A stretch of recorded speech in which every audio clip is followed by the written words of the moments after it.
breath, and it's that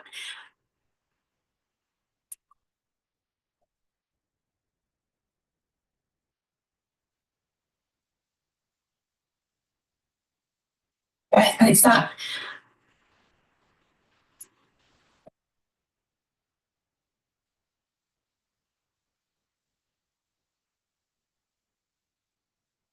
breath, and it's that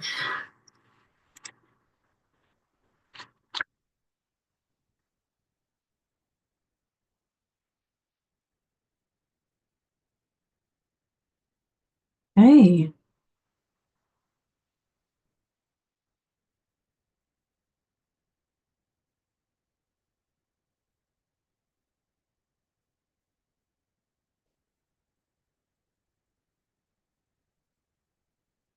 hi, welcome. I'm actually live on my YouTube channel. Hi, Alex. Nice to see you.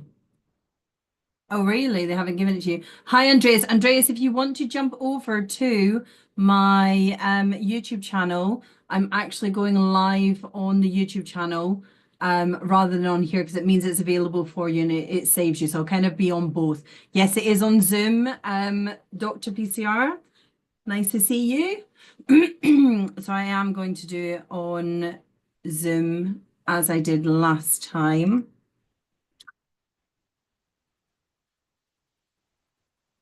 So if you would like to join, then please do jump over. And then I'm going to start the session. May we have the Zoom link? So if you go over to the YouTube channel, it is in the chat there available for you.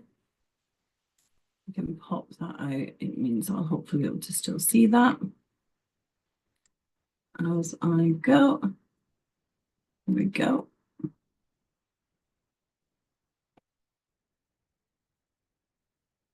There we go. Hi, Alex.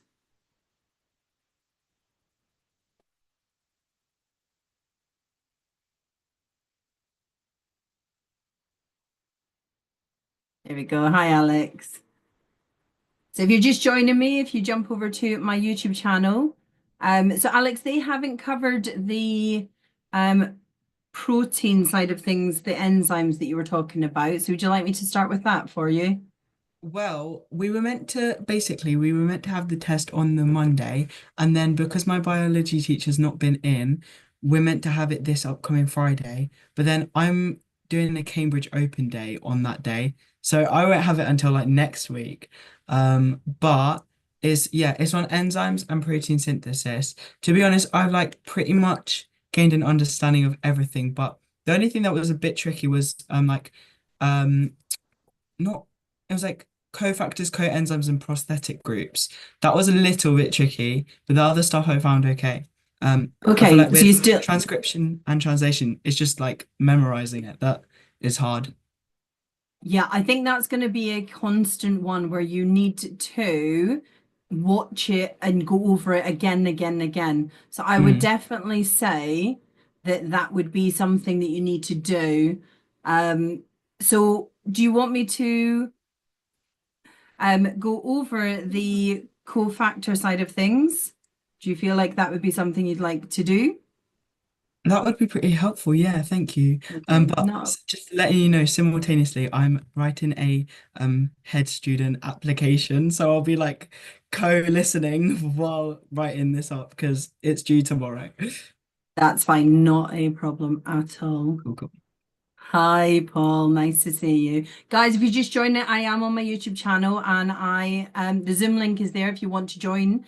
And what I will do is I will get started with regards to, so what I'm going to do is I'm going to take off the paper just now and I will start with just going through some notes on the cofactor and coenzyme side of things. So the key thing for you to note then, when it comes to your enzymes and protein structure content, is understanding that they are looking for you to note whether it is something which is a protein, i.e., a globular protein, or if it is a cofactor, which is a non-protein helper. Thank you, Paul. Yeah, Zoom is much better. I find that way I can actually interact and have the conversations that are required rather than the distractions. Now, what do I want to add in here? I want to add in with regards to the protein. So if you are joining me on here for my TikTok, guys, I am on YouTube. So please do come across. And just to be aware, I noticed this last time. Alex, let you know, it does actually pop up on my YouTube live stream with pictures of you, and I then had to like take it off and edit the video to edit you out to add it back in so you weren't seen.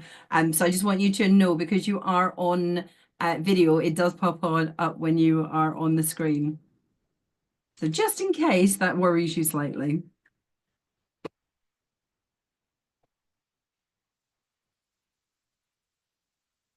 Yeah, Chidima, I said it wrong. Chidima, did I say it right this time? I wrote it down as well, and I went through in my head a number of times how to say your name. How ridiculous is that, right? Just because I wanted to make sure that I said it right in the correct way.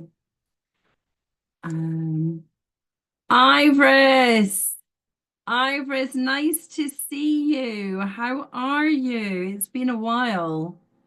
I hope you are well.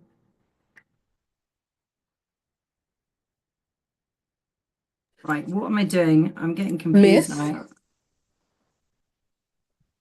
Hi, I'm so sorry. My connection went out, but I'm back. That's no problem. Miss? Hi. Hello, what topic are we doing today? So we're going to start with the cofactor side of things for Alex, and then I'm going to jump over. I've got a paper ready to go, but we'll do a bit on cofactors and coenzymes, and then basically any questions that people have, please do let me know. I'm so pleased, Iris, to hear that you are well. It is Okay, good to because see you back. I can't lie, I don't know what a coenzyme is, and I had a test on it. Oh, really? Yeah. All I remember Um, is cofactor is the is cofactor the inorganic and coenzyme is the organic one. Very good. Yes. And then that's So what the I remember pretty wow. cofactor much. is that inorganic one. So we're talking about, for example, the prosthetic group. If you're looking at your hemoglobin and you know you've got your heme group, that heme group has got iron and bilirubin held together. So that is a prosthetic group because it is attached, and it's whether it's temporary or whether it's permanent is depending on the enzyme that is being used. So that's one of the things they've actually removed this year from your specification, is that you don't need to know anything more than the chloride ion, which is the one that is necessary for amylase, whereas before you had to know about zinc and you had to know about the iron. Now, that doesn't mean you won't be tested on it. What it does mean is that any test that you do have will literally be application where they give you some information. So if we look then at the enzymes topic area, sorry, I am going to get there at some point for you, Alex. Just letting you know, I don't know when I sort of cut off for you, but what I did say was that I don't mind like popping up on YouTube because I saw it and I was like, oh, that's funny. But yeah, I really don't I mind. was literally like, after I saw it, I was like, oh, I need to amend that and change it. Right. Here we go. Let's have a little bit on some coenzymes. And it's quite interesting if we use the enzyme topic area, because actually it's quite a nice topic area if you understand what's happening, and then I'll link it to the previous knowledge with regards to the transcription translation. So here we go. Let's go through it then. So we obviously know that we have the reactants in any type of chemical reaction. You're going to have reactants that are going to be able to collide if they have the right kinetic energy and they collide in the right positions. What that will do is that will result in the reaction occurring. So you need these reactants to collide. You need them to have this sufficient energy, and that sufficient energy is what we call that activation energy. So you can quite clearly see in my diagram that we have our reactants, we have this rising up with the amount of energy required, and then in this case dropping down because energy is being lost. So taking a step back then and thinking about what an enzyme actually is before we talk about what an enzyme does. So many students lose marking points because what they actually do is they just automatically say that an enzyme is a biological catalyst, when what you actually want to do is you want to say that an enzyme is a protein. So that's taking a step back and saying that you've got this protein synthesis. We have these genes.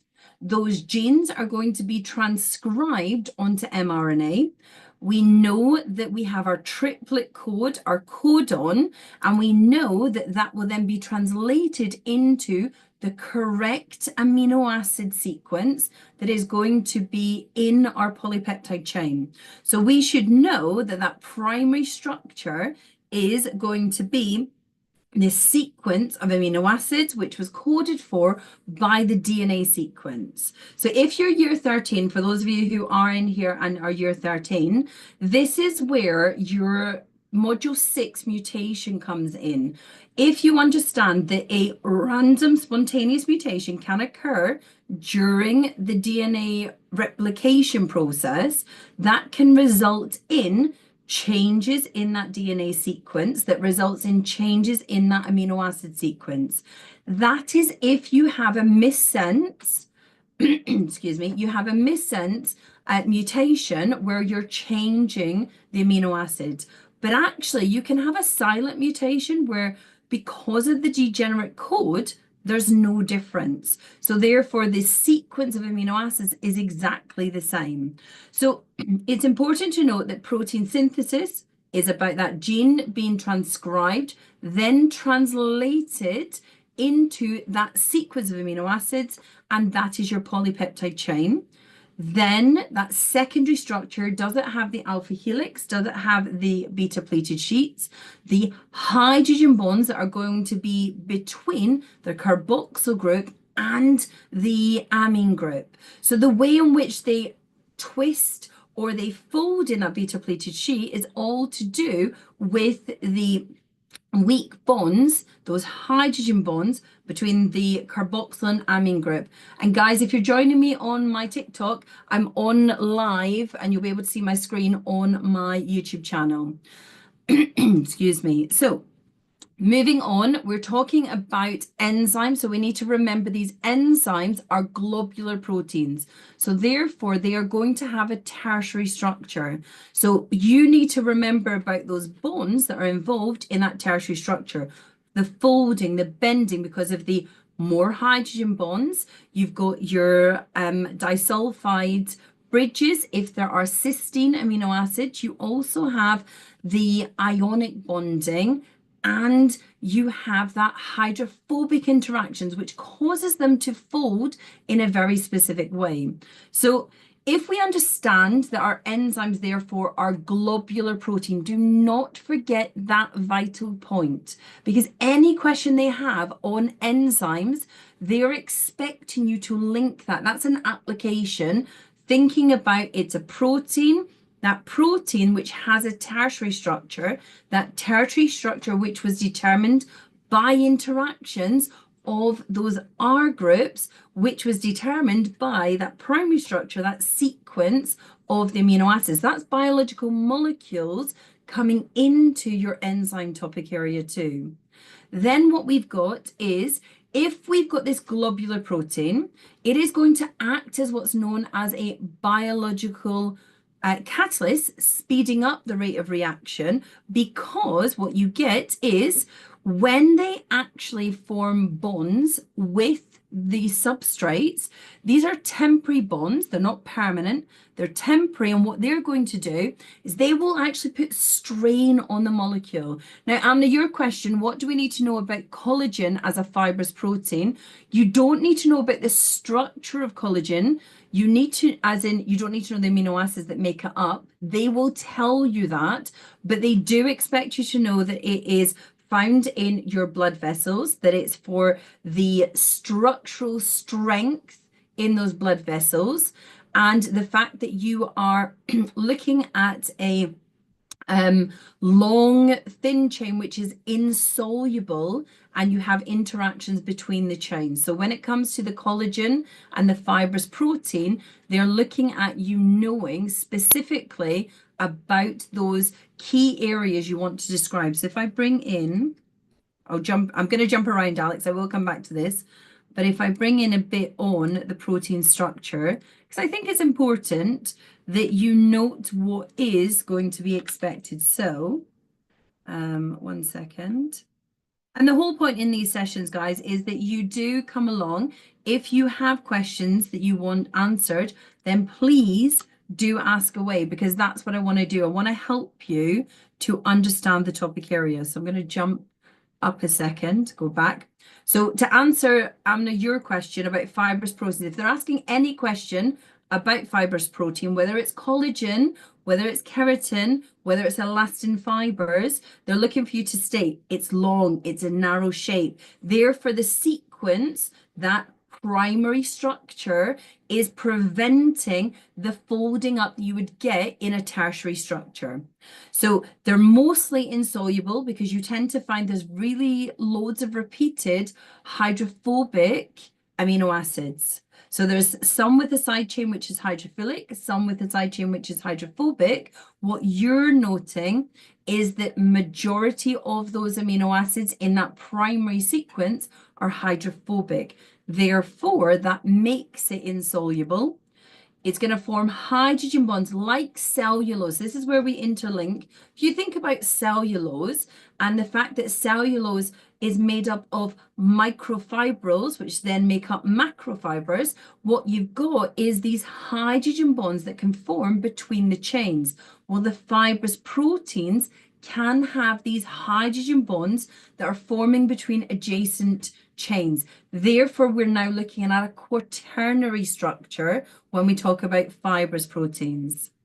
Now, the key thing about your fibrous proteins is they are strong. So when we talk about the collagen in the blood vessels, that collagen is there as strength so that when the blood is being pumped out the heart, when you're stretching because you've got an increased volume, we're not stretching to the point of bursting. So by having that collagen there, that strong structural role, it maintains that blood vessel as it needs to be. And obviously, when you lose the collagen in your skin, that makes you more wrinkly, which obviously, as young students, you don't have to worry about that.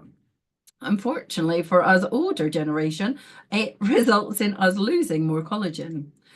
It's flexible. That's the other thing to know is with fibrous proteins, there is flexibility, and that flexibility again allows for the movement of the protein. So the collagen, it's a structural role. It's the structural role, long, strong rope-like structure with flexibility. If we were looking for the elastin, which is the other one you have to know about, elastin is about that stretch and recoil. So I've taken my bubble out. So here I have my bubble. And what you would find is as I think about that blood coming through, so once the heart is squeezing, it's going to open that lumen up wider. And what you can see is this bubble is actually pulling back in on my hands. That is like the elastin fibers in your blood vessels, which are going to recoil. Same with the lungs. When we lift our rib cage up and out, we are going to stretch the alveoli so that when they recoil, that's going to bring that volume back down. So the elastin fibers is a type of fibrous protein. And obviously the gorgeous hair that I have, with regards to your hair, Your hair, thank you, Alex. Your hair is obviously made up of keratin, and keratin is a fibrous protein. And if you've ever actually, unfortunately, had it where you've singed hair and you've smelt that singed hair, what you're actually smelling is the sulfur, which is in the cysteine, because there's lots of cysteines. So it's really quite fascinating when you look at that. There we go. Does the aorta have more elastin compared to arteries? Well, the aorta is an artery. It's one of the main arteries. So therefore, you would have to think about the fact that the elastin fibers, that needing to recoil, is going to be necessary. And if you looked at the blood vessels, so I do have a video, Amna, on the blood vessels, they'll only really look at you being able to describe the difference between an artery, a vein, and a capillary. If they want you to know about how much elastin fiber or how much collagen, they'll give you some numbers and expect you to work that out. So you expect there to be elastin fibers in both your arteries and your veins. Which one is the one that needs to recoil the most, that's going to be stretched the most? That would be the arteries, and therefore you'd expect there to be more of a recoiling and therefore more elastin in your arteries. But again, that would be an application question where they're giving you a bit of information and wanting you to then apply that knowledge of the fact that the artery needs to maintain that higher pressure. So you would expect that recoiling to be more than in the vein. And that would be where you see the different layers as well. Okay, so going back to my enzymes then, excuse me. So what you have is when that substrate or those substrates, depending on what we're looking at, are we building a molecule up or are we breaking a molecule down? So remember your substrate, in this case, I'm going to be building it up. So I am going to be doing anabolism as the metabolic reaction, but I could be breaking it down. So if I am building the substance up, I am going to have reactants come together and forming bonds, and therefore that would be a form of condensation reaction.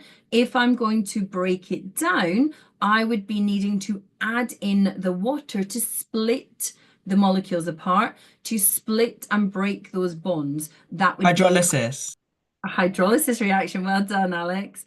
So the key notes whenever you're doing anything to do with enzymes is to try and give the examiner the wording that's going to get you the maximum mark. So if you've got an exam question and you are not talking about the enzyme substrate complex being formed, you're automatically at a losing point. So you want to talk about the kinetic energy that results in the collisions, successful collisions. And when you have a successful collision, what you're going to get is this enzyme substrate complex forming. And so because the enzymes are going to help the collision of these molecules to allow for them to form the bond or to break the bond, what it actually does is it reduces that activation energy. So by reducing the activation energy, it means that the reaction happens a lot faster. Now, as I said, you can either build something up, anabolic reaction, that would therefore be a condensation reaction where the water molecule is going to be lost and therefore the two molecules are being joined together. Now, it's important to note if we're talking about, for example, lipids, that we don't say the monomers, okay? If we're talking about lipids, they are going to form a macromolecule. Therefore, we don't want to say they're monomers coming together to form the macromolecule. We want to say that we are talking about these molecules, these reactants, these substrates reacting together to form the product, whatever that product may be. And obviously, if we do a catabolic reaction, we're therefore going to be breaking it down. We need to add in lysis, means to split. So again, biology, thank you, Paul. for you to understand a lot of biology, you need to understand the key words. So when we talk about lysis, whether we're talking about lysis in glycolysis, or whether we're talking about hydrolysis, or whether we're talking about photolysis in photosynthesis, what we're actually talking about is splitting the molecules apart. So we're splitting it with hydrolysis because we're adding in water. So the wording is important. Hydro, water, lysis, to split by the addition of water. So then we need to talk about your lock and key model. So obviously you should know GCSE, you've been taught about the lock and key model. The shape is, yeah, it is all Greek, isn't it? The shape of the substrate and the enzyme's active site are, again, keyword here, complementary. So we're talking about them being complementary so that the enzyme is specific to one substrate.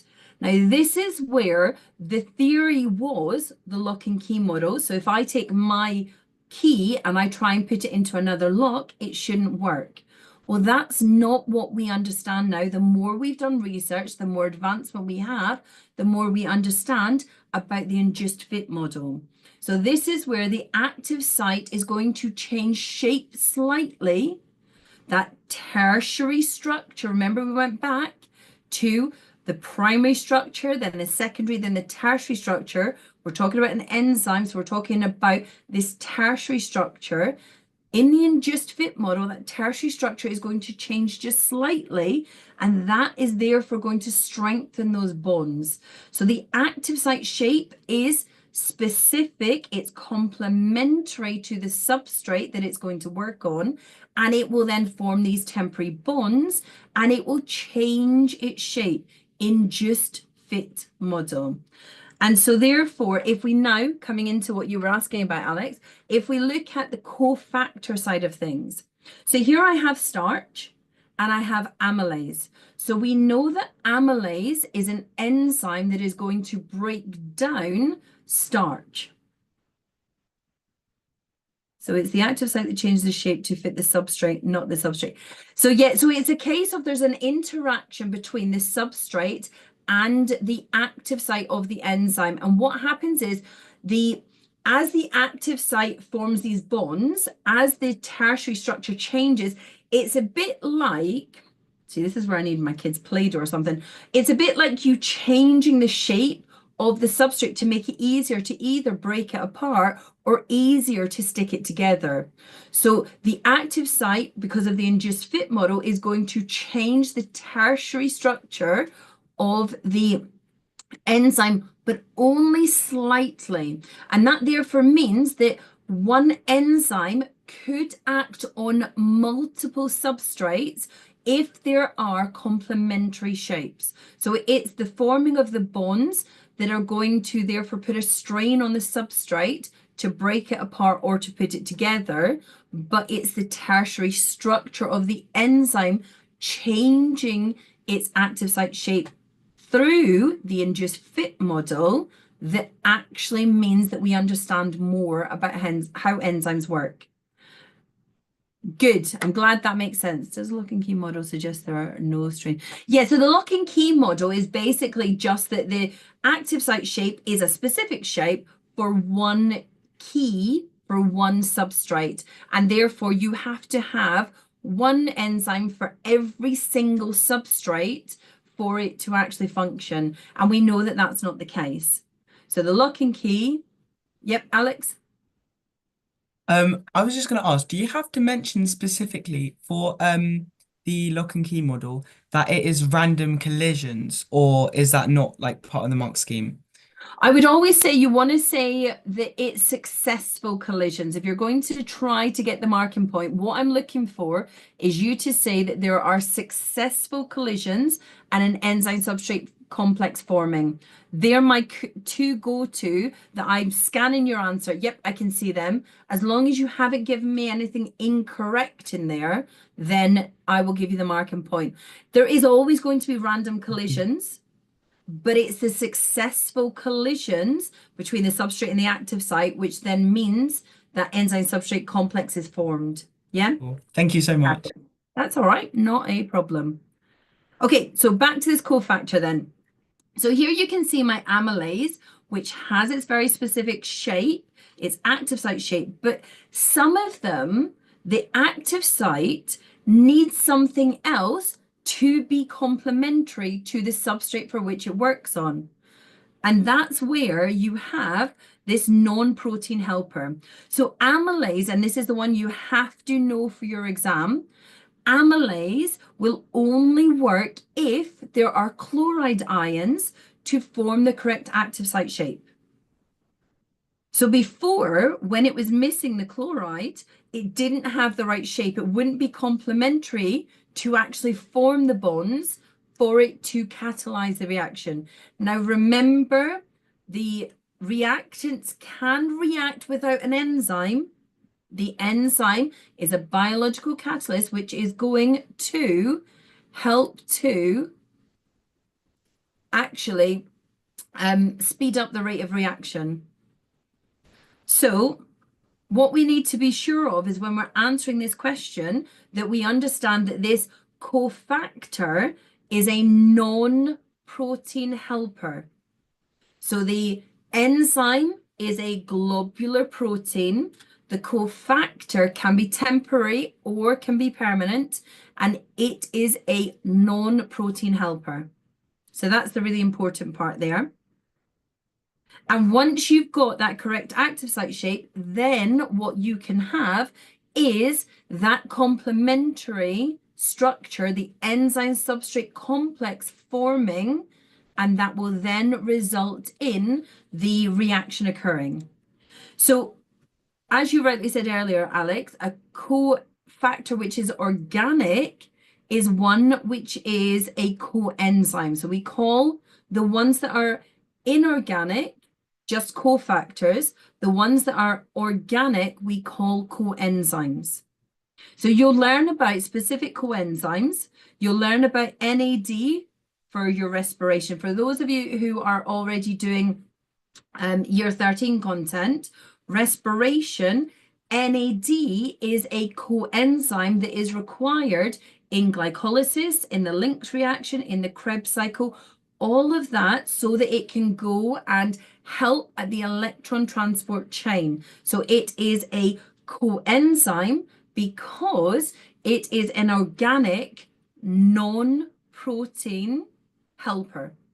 So basically, the coenzymes that you're going to look at are what I like to call taxis that are going to pick up passengers and drop those passengers off where they're required. So you're going to learn about NAD, which is one for respiration. You're going to learn about NADP, which is one which is needed for photosynthesis. Now, it's not because of the word photosynthesis, but I like to pretend it is because I like to use my alphabet. You should know the difference and not get confused between NAD plus and NADP.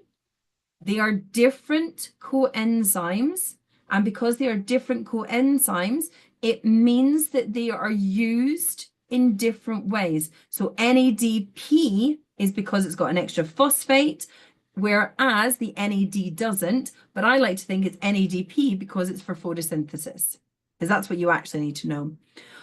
Coenzymes and cofactors, the difference between the two, and coenzyme is a cofactor, it's just an organic cofactor.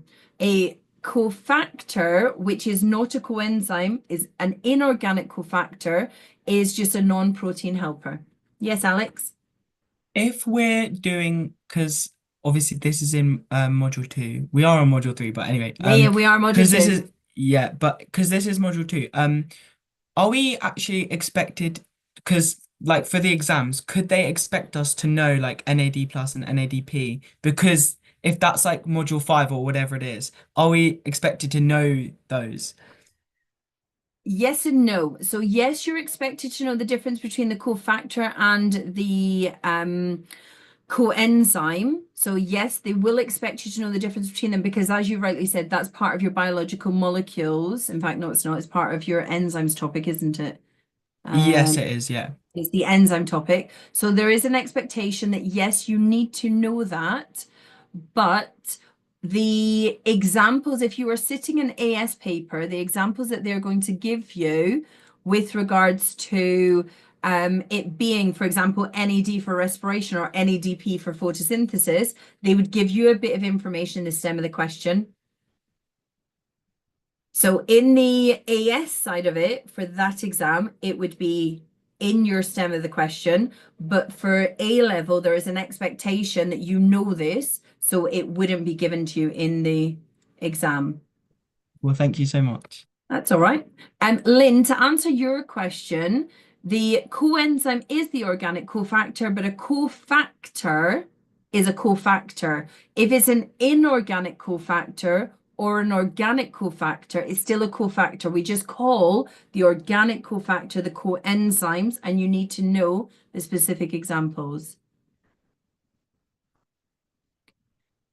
Amna said, I'm not sure if you're reading the chat, Alex, I don't know if you do chemistry. If you do chemistry, I then do you should chemistry, know- yeah. There we go. Then you should know that organic means carbon-based compounds. So, but yes, that is basically what it means. It's a carbon-based compound. But we don't Cool. tend to go into that detail when it's just biology, because why make it more difficult, right? Okay, going back to this then, the other ones you need to know about, again, looking at respiration, you need to know about FAD, that will come into your Krebs cycle. And you also need to know about coenzyme A, which will come again into your respiration topic area. Now, what's important for you to understand here, as I've said, the bit that you need to know for year 12, if you're year 12, is that these coenzymes are actually going to come from vitamins in your diet. So you need to be eating the right vitamins so that you're taking in these coenzymes because your body doesn't make them. So this is the important part. If they were going to ask a question specifically about this, that's what they'd be looking for, you understanding. Does that answer what you were looking for, Alex? Yeah, perfect. Does anyone else Yeah, in here thanks. have any other questions? Or would you like to do some actual questions? Is it questions on like the end on what we're doing right now or I can something probably else? I can find some questions on it. Just Give me- because I like usually I'll understand like the theory, but then when I go and do it on questions, it's like the mock scheme is way too specific. So yeah, I don't know. It's good to get used to the question. Yeah, no, give me 1 second. Absolutely, give me 1 second and I will quickly locate a question based on this. Coenzymes. Question. Nope, that's year 13.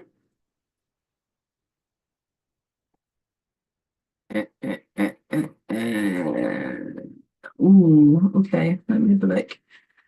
Interesting. So this is one. Now, this question I'm going to give you. Oh, crumbs, go away. I don't want that one. I want this one.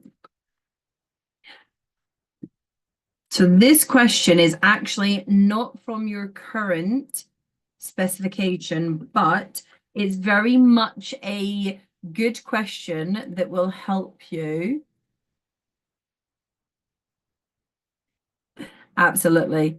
Making good use, Paul is absolutely right.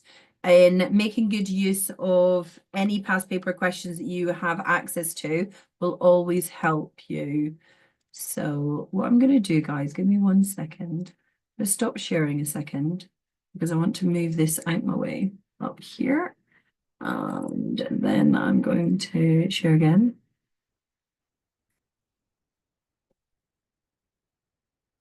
Then it should hopefully make it much bigger for you.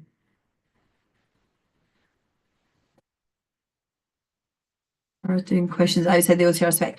It's a hit or miss. To answer your question on that one, it's a hit or miss whether you are going to benefit from doing it. There are some really good questions out there. that you could potentially use. The only problem I would say is you need to know your specification inside and out to know whether or not you would get the marking point for that question. So when you look at their mark schemes are very specific. So if I give you an example, I teach AQA, I teach OCR, I teach EdXLB, doing private tuition. So I know all the different specifications. OCR, I know inside out because I do this one the most.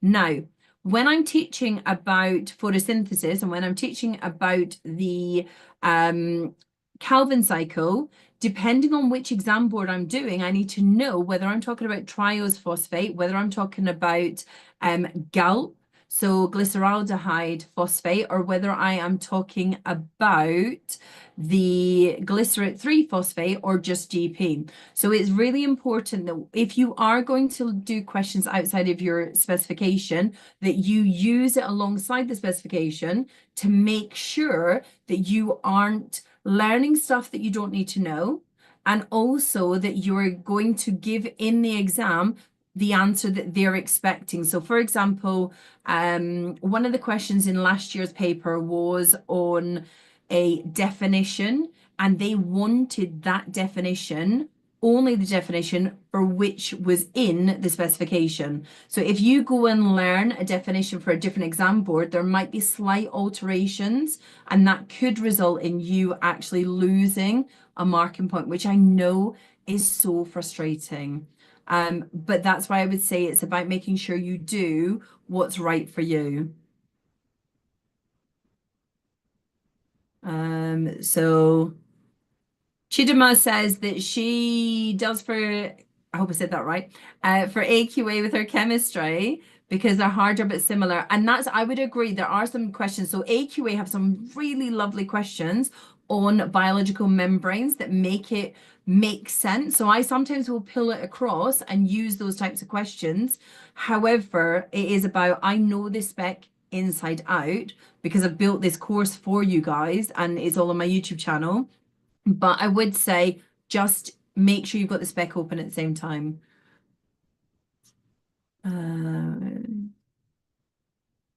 Humbling. Sorry, let me just go back up.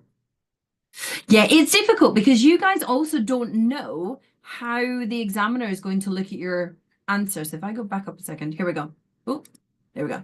Right, so here's a question then that you have potentially in the exam. So some enzymes work better in the presence of other molecules or ions. So here they are wanting you to talk about the cofactors or the coenzymes. So what we've just been covering, they now have asked you to explain how these molecules or ions increase the activity. So straight away, they gave us a little hint in the question. So they've said explain how, and that's important. Explain how this works. So they want us. It is quite broad, but that therefore allows you to go in lots of different ways. Interesting if it's giving you deja vu, because this is actually the year before your specification, actually, the 2017 came out. The one thing I would say to you is right now, there's 8 of you who are currently in my Zoom meeting. There is 6 that are on my TikTok and 7 who are watching the stream on YouTube. So there are different numbers of people in different locations. You are all going to think very differently. And so what you have to understand is that the examiners are not expecting you to give it to us word for word in exactly the same way. It's never going to be like that. So you need to not get hung up on the fact that there is a mark scheme and the examiner wants me to say exactly that. That never happens. We're looking for and we're trying to give you as many different ways within the subject content to get the marking. So do be aware, if you say one thing and someone else says it differently, it doesn't mean you're wrong and they're right, or you're right and they're wrong. It's that actually you might both be right. It just depends whether it's relevant to the question. No, no, 20,000 students. 20,000 students sat it I last know. year. I thought that's really unreasonable, but then I just thought like because when I read the mark scheme, I take it so strictly because I don't want to over give myself marks. But then I feel like even if I've worded it slightly, I'm a bit like self-conscious, like have I like messed up or should I give myself the mark? So it's quite ambiguous. That's one of the things I would say to you when you're doing this is that it's much better to be harsher on your marking than it is to be lenient. So that's a good thing. It's a good practice for you to do. But what you also have to understand is they've already decided the mark scheme before you sit your exam, right? Then they mark a sample of those papers and they add in the extra things that they'll allow based on the sample they've actually marked. And that's why you'll see allow this, do not allow that, do not allow that. That's because different students have actually put in different answers. And they've gone, actually, I would argue that that's right. So the examiners get together, the chief examiners, after they've done that sample, and they come together to agree the final mark scheme that everybody has to use. So one mark scheme one year won't be exactly the same as the mark scheme the next year because there's different examiners. So it's important that you note it's about you knowing the science, it's about you knowing the key words and then applying it to whatever's in front of you at the time. So one marking point on this is literally for saying it's a cofactor or it's a coenzyme. You get one marking point just for stating that. Because it is asking you how these molecules or ions, well, these molecules or ions are cofactors. And those cofactors could be coenzymes, they could be prosthetic groups. If you were looking at, I know, and that's what I'm trying to get you to understand. A lot of students do. And I always say to my students, bring it back to basics. So many students wouldn't write an enzyme is a globular protein. That frustrates me. That's your starting point. If you've got that, then move forward. I would not write that personally. Me neither. I bet you'd write, oh, it's a biological catalyst, and you'd feel really good about yourself because you're like, yes, I've nailed it, one marking point. And that's not the way it works. If you wrote a biological catalyst, they've probably written it in the stem of the question, and that's not a marking point. Sometimes it is. If it's a low level question, they'll allow that, but that's not what they're looking for. So what have we got? How do these molecules actually work? What are they going to do? They are going to bind to the enzyme. So they bind to the enzyme. Now they're either going to bind to the enzyme at the active site. Remember our chloride ion and our amylase. So they could bind to the active site, or they might bind away from the active site at the allosteric site. So if they're binding at the allosteric site, then what they're going to do is they're going to, whether they're binding to the active site or whether they're binding to the allosteric site, they're going to change the tertiary structure. Wow, my writing is atrocious. Let's try that again. Sorry, could you please just check that what I've written in the chat is right? Because I don't want to tell Lynn something that's wrong. Change tertiary structure. Yeah, give me a second.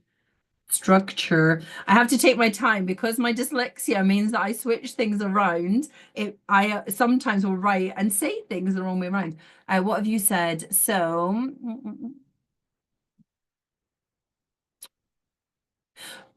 so you're not wrong, Alex, in what you've said because it's an organic cofactor. So a coenzyme is still a cofactor. It's just an organic cofactor. Prosthetic group is a non-protein cofactor.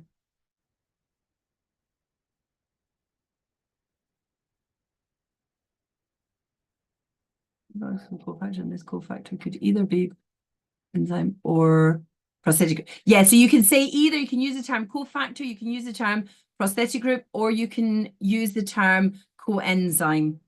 So we're going to change the tertiary structure. And if we change the tertiary structure, we're therefore going to change the active site shape.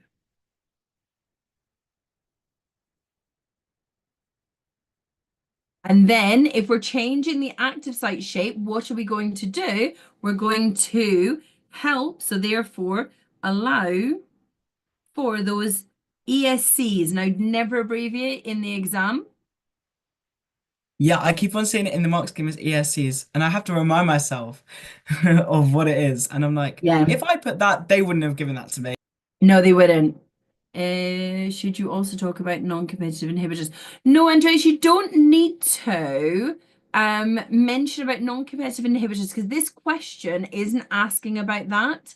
So we're not talking about it being a non-competitive inhibitor because remember, an inhibitor is going to inhibit the enzyme from actually being able to catalyze the reaction.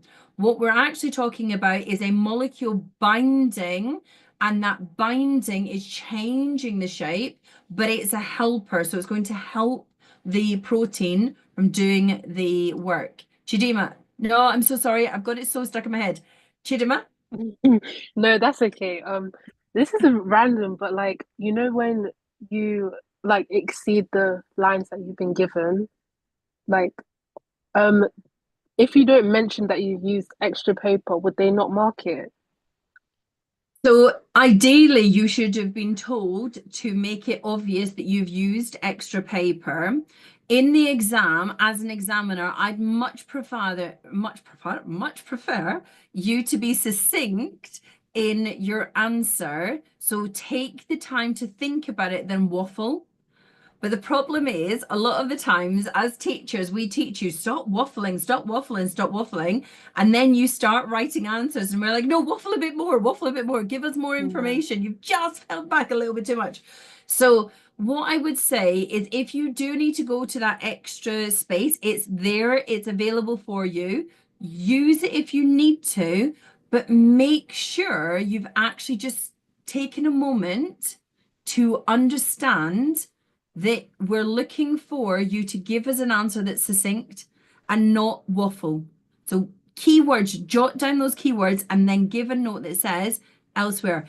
We will go looking, but we're not happy when we do that. My Just to maths be teacher aware. didn't go looking and refused to mark my work. It Yeah, was because really they're annoying. trying to train you. They're Yeah, trying to train you. I would have done that to my students in the class as well. That's I would have actually. horrible. it was It horrible is. because I ended up flopping the maths test, but I didn't actually flop. He just refused to mark my work. It's But just the thing is, they're trying to help you because if you do that in the exam and you get a horrible examiner, stupid.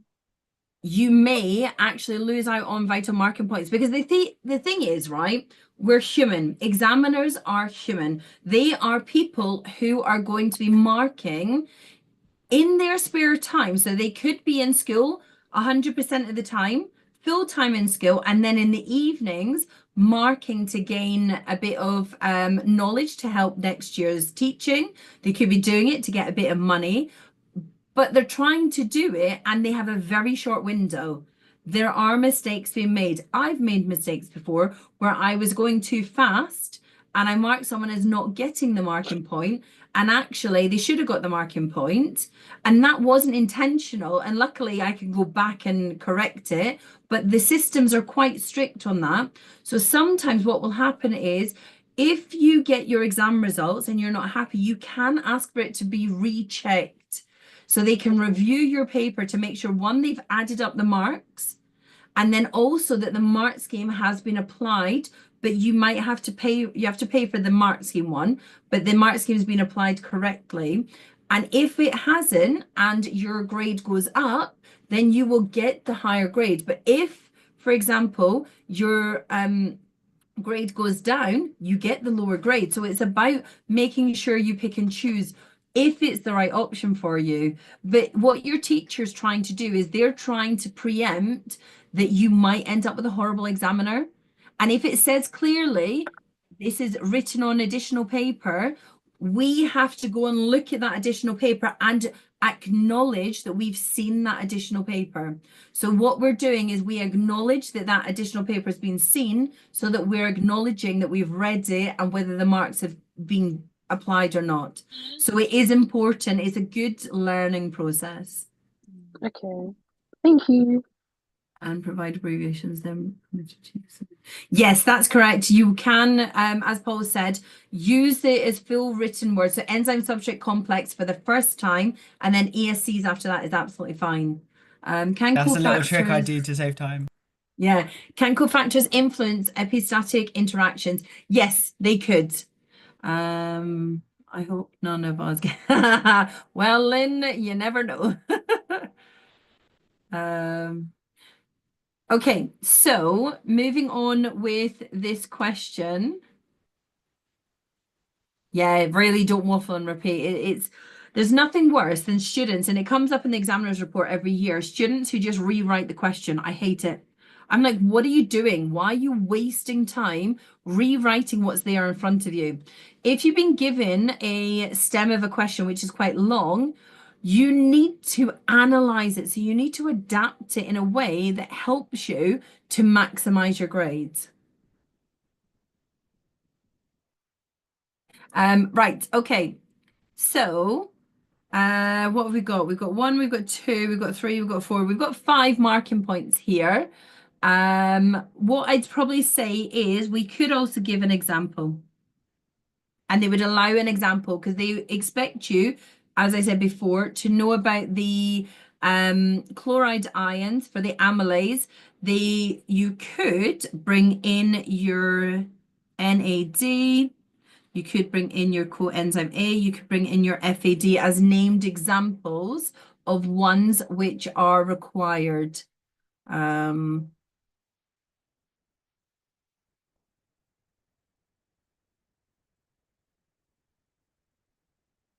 Okay, I'm just going to add in, I want to show you. So what I always would suggest you do is when you are doing your revision, it's always really good to also look at what the examiner's report has said for the exam that you sat. So this was sat in 2016, and it tells you that the question differentiated well between candidates of differing ability. So that's telling us that students had memorized what a cofactor was. So they were able to gain between 2 to 5 marks.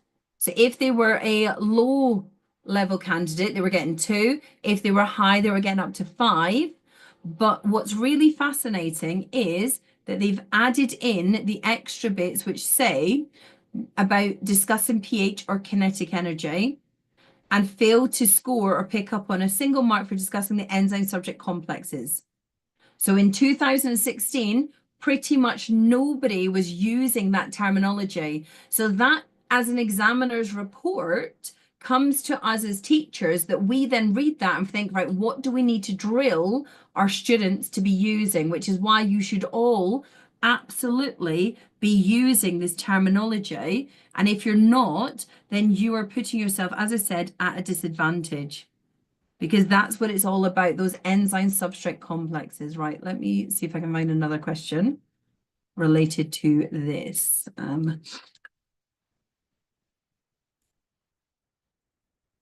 I'll probably go for another 15 minutes, guys, and then I'll finish for tonight, for those of you who are still with me. It's been a long day. It has been a long day. It has been a long day, especially when my children get up at like 4 in the morning. So let me go. What am I looking for? 4 Enzyme. o'clock. Yep. Mental. I have a little 4-year-old that comes in at 4 o'clock every morning to be like, Mummy, come to my bed. Oh And my I'm gosh, I literally have a like, 3-year-old sister and she's exactly like that. oh, really? That's crazy. Mhm. Absolutely, Paul. Thank you for that. Yeah, linking other topics together is always, always important. So here, I'm going to give you a multiple choice question. So this one was one of the first ones that was given in a 2017 exam. So, And this was literally just about correct definitions. So I would use the multiple choice when I've got multiple choice questions, and if I was you revising, I would use these multiple choice questions as a way of guiding me to understand what do they want me to say if they ever ask me. So a multiple choice question like this is giving you the definition that they've said is the definition they want. So if I then memorize that definition, that will therefore allow me to make my revision. So Alex, you've done the thing that I hate. So I'm going to pick you up on this. Oh, I don't want to know what you think the right answer is. I don't care what you think the right answer is because you could have guessed that.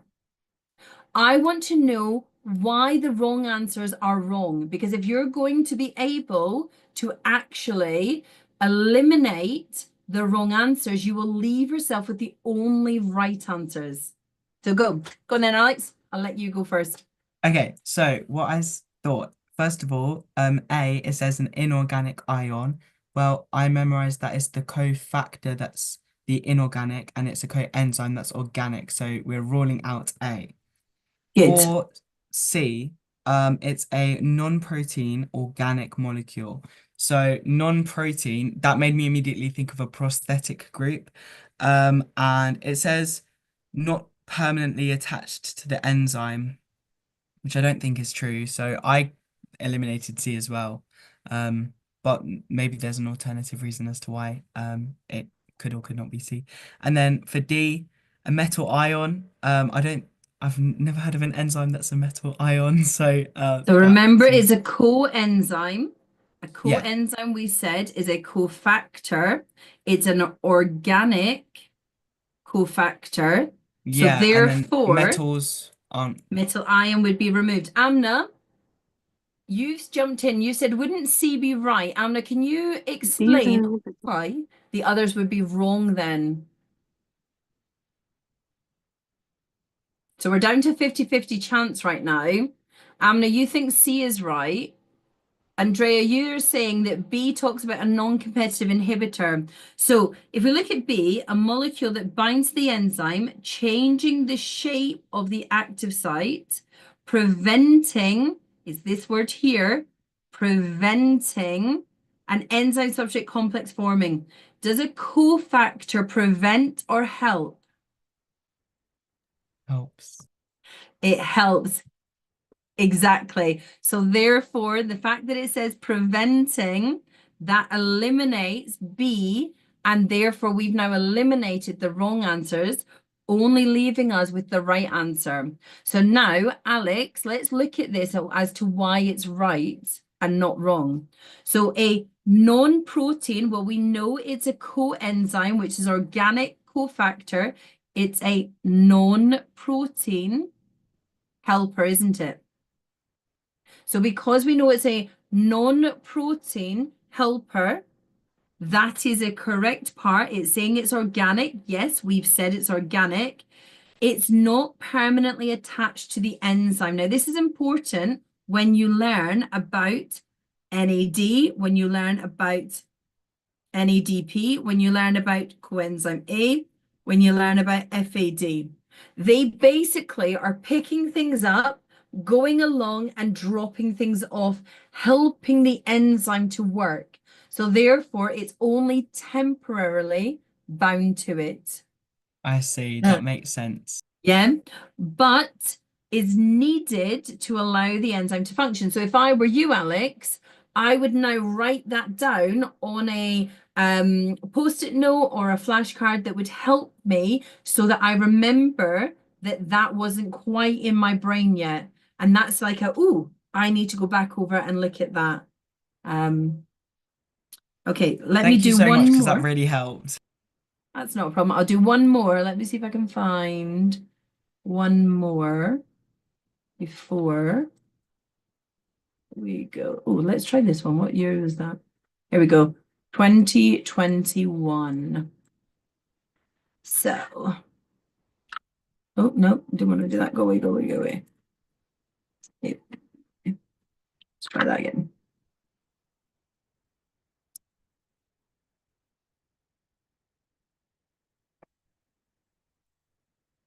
Okay, so if we now go to this one, right, here we go. So here we've been given some information, and now what they want us to do, they want us to add in some information using the words above. Now, if I was actually doing this in my lesson, I would be much harsher to my students, and I would have removed that.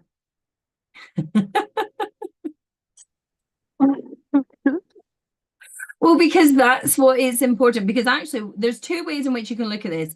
By removing the list, what we can do is actually help you to figure it out yourself.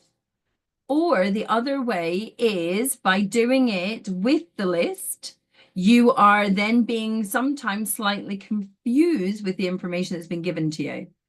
So that's how these sorts of questions work. Now, this is a low to medium question. This isn't a high question. So this is looking at up to about a C grade. So we'll finish on this one, and then I will do a I'm bit. cooking up an answer in the chat, so I'm gonna have my No, answer that's and fine. the reasons, which is important. Andrea, so you're saying the first one is the prosthetic group. How do you know?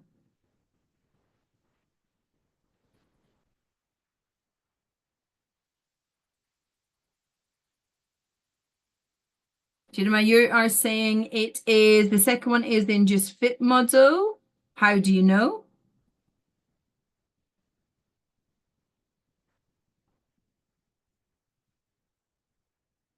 And this is one of the things I would also say to you as I'm asking you these questions.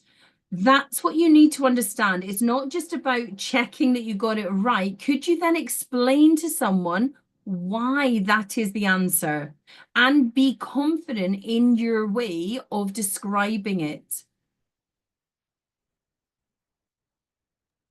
Would the conformational, would it not like, wait, yeah, if it's changing shape, would it not be an induced fit? So it has a better orientation, if that makes sense. I don't think it does. Yeah, no, it does. So what you want is it is the induced fit model because we've got the binding of the hydrogen peroxide substrate to the catalase causes a change in the shape of the active site. So we are induced fit model because we're changing the active site shape of the enzyme. The tertiary structure is being changed. So that is correct. 1 second. Let me just have a read.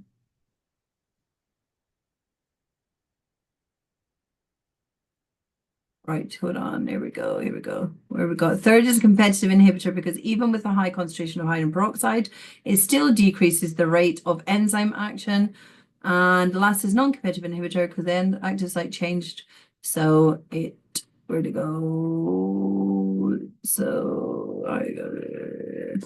Good. That's exactly what we're looking for. It's a non-competitive inhibitor.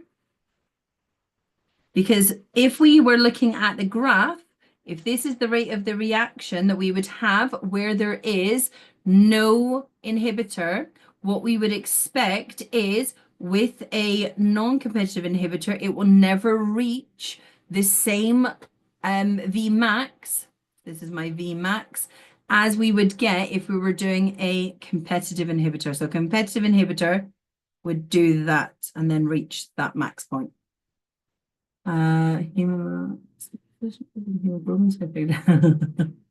So yeah, basically where you see the heme molecule, that's absolutely right. It is the same. Alex?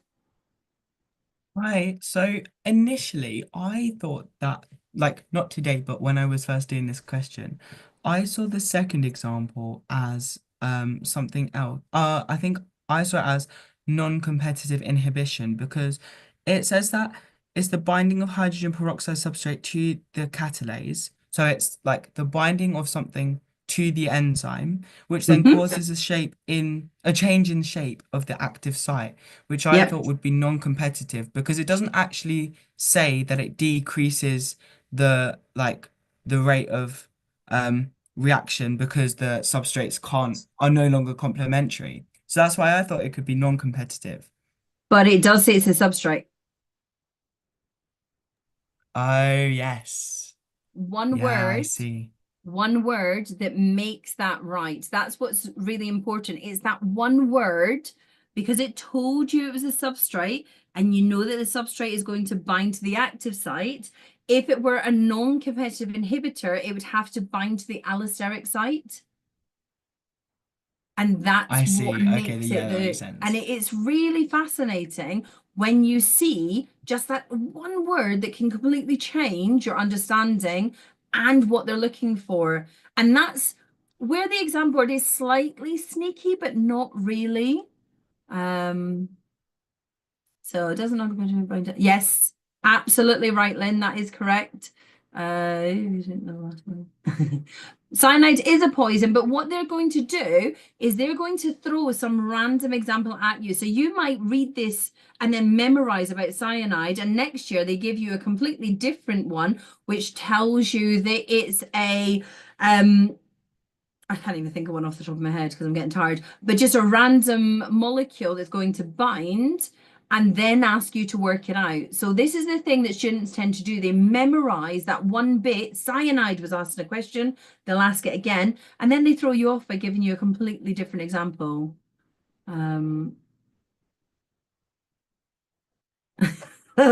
Watch out if she's obsessed with cyanide.